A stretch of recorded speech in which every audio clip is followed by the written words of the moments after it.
In the quiet echoes of eternity, before the first dawn kissed the world, a prophecy was whispered into the threads of fate. It spoke not of beginnings, but of an end. An end so vast, so final, it would consume gods and giants, heavens and earth.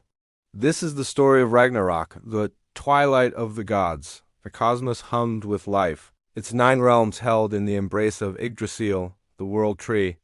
Odin, the All-Father, sat upon his high throne, his one eye gazing into the mists of time. He saw the threads of destiny weaving a tapestry of shadows. He saw the bonds that held the great wolf Fenrir begin to fray.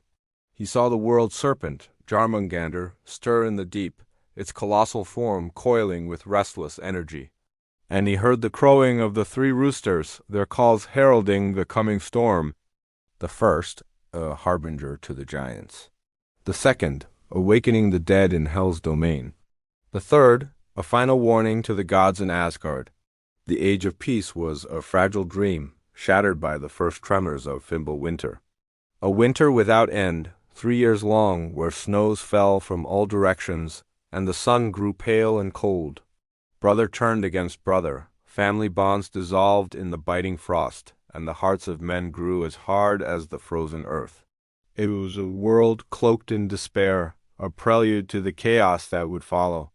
From the abyss, the chains that held Loki, the trickster god, the architect of sorrow, finally broke. His heart, a furnace of ancient grudges, burned with a vengeful fire.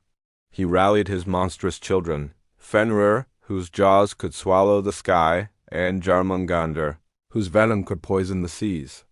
He summoned the armies of the dead from Helheim, their ghostly forms marching aboard a ship made from the uncut fingernails of the deceased. The giants of ice and fire, longtime foes of the gods, stirred from their slumber, their footsteps shaking the foundations of the realms. Heimdall, the ever-watchful guardian of Asgard, saw the encroaching darkness. He raised the Jallarhorn to his lips, and its mournful, resounding blast echoed through the 9 worlds. It was a sound that announced not a celebration, but a final, desperate call to arms. The Aesir gods, hearing the call, donned their golden armor. The Valkyries descended from the heavens, their cries mingling with the clash of steel. The great battlefield of Vigrid trembled as 2 immense forces, one of creation and one of destruction, prepared to collide. Odin, atop his 8-legged steed Sleipnir, led the charge. His spear, Gungnir, which never missed its mark, gleamed with celestial light.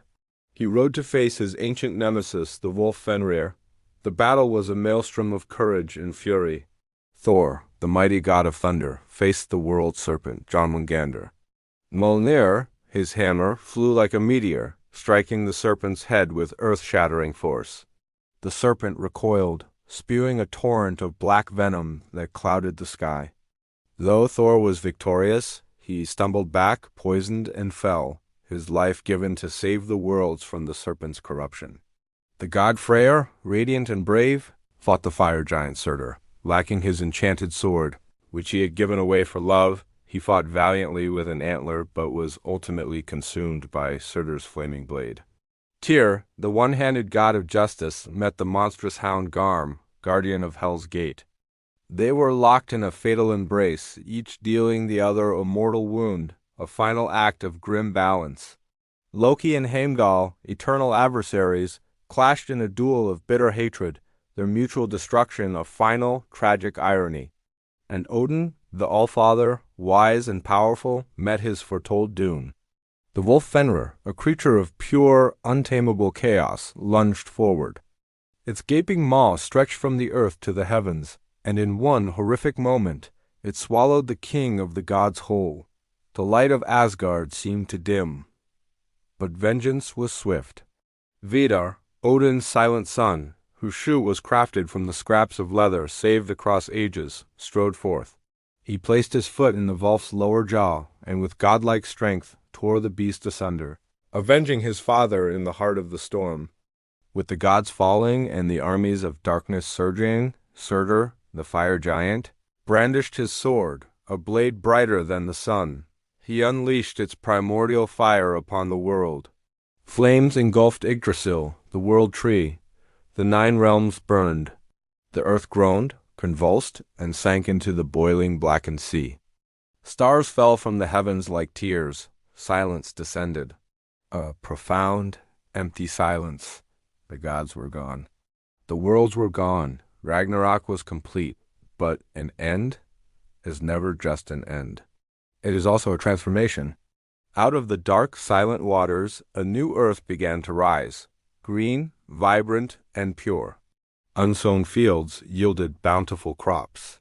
The sun, reborn, shone with a gentle, healing warmth. A few gods survived the inferno: Odin's sons, Vidar, and Valai, and Thor's sons, Modi and Magni, who inherited their father's mighty hammer, Mjolnir. Baldur, the god of light, and his brother Hod returned from the realm of the dead, their past conflicts washed away. They gathered on the Ida Plains, where Asgard once stood, and found the golden game pieces of the Aesir, relics of a forgotten age. They spoke of the past, not with sorrow, but with the wisdom of survivors. And from the heart of the fallen world tree, two humans emerged, Leif and Lithracer, man and woman. They had been sheltered from the destruction, sustained by the morning dew. They were the seeds of a new humanity, destined to repopulate a world cleansed of its old sins and sorrows. The old gods, with their glories and their flaws, had to fall. Their age of power struggles, of pride and vengeance, had reached its prophesied conclusion. Their sacrifice was not in vain. It was a clearing of the slate, a cosmic purification. Their end paved the way for a world not ruled by powerful, warring deities, but one guided by balance, peace, and the simple, enduring strength of new life. This ancient story is not just a tale of gods and monsters. It is a reflection of the cycles within our own lives. We all face our own Ragnaroks. Moments when our worlds seem to crumble, when the foundations of our beliefs are shaken, and the light of hope seems extinguished. We lose our heroes, we fight our inner demons, and sometimes we must let parts of ourselves die to make way for something new. But like the green earth rising from the sea, rebirth is always possible. From the ashes of our greatest trials, we can find renewal. We can emerge stronger, wiser, and more compassionate. The end of one story is simply the beginning of another. The light is never truly lost. It merely waits for the dawn. And in the quiet morning of a new age, humanity finds its own path, carrying the memory of the gods not as a burden, but as a lesson in the eternal dance of destruction and creation. Thanks for joining us on this journey. If this story resonated with you, subscribe to God Story Reborn for more tales of light and rebirth.